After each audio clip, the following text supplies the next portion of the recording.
Okay, so in the 70s, you guys were raising kids. What was it like to raise a kid back then? Now we're talking about your mother. Whoa, Mom, Aunt Missy, they're all kids back then. Yeah. No different from today. We didn't have as big of a, there was no opioid problem.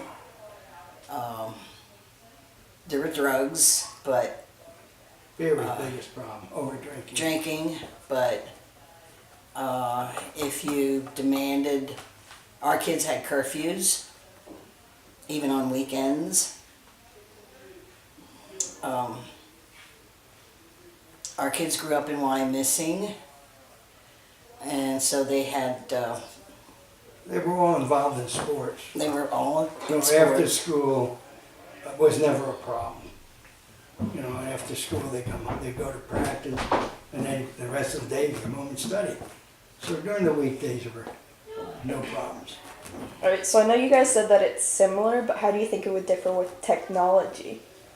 Today. There was no technology. Maybe by the time your mother and your aunt got to middle school, but there were no cell phones. Yeah, television, But with cars, that was the technology we had back then. there were no computers, no laptops, not until I would say Jenny and Missy got to high school, but it was so different. Yeah. You ate dinner together if there were no sports functions. You had held conversations.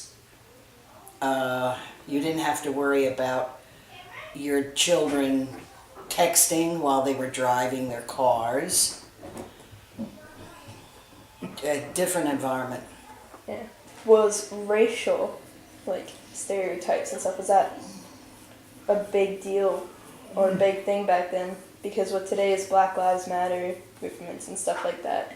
Well, we didn't have the people getting shot as much as you do today. In fact, I don't think we had too much of a racial problem, but many of the schools didn't have people of color in the schools. I mean, Reading High School, when I graduated, which is back in '55, we had just a handful. And we all got along very well together.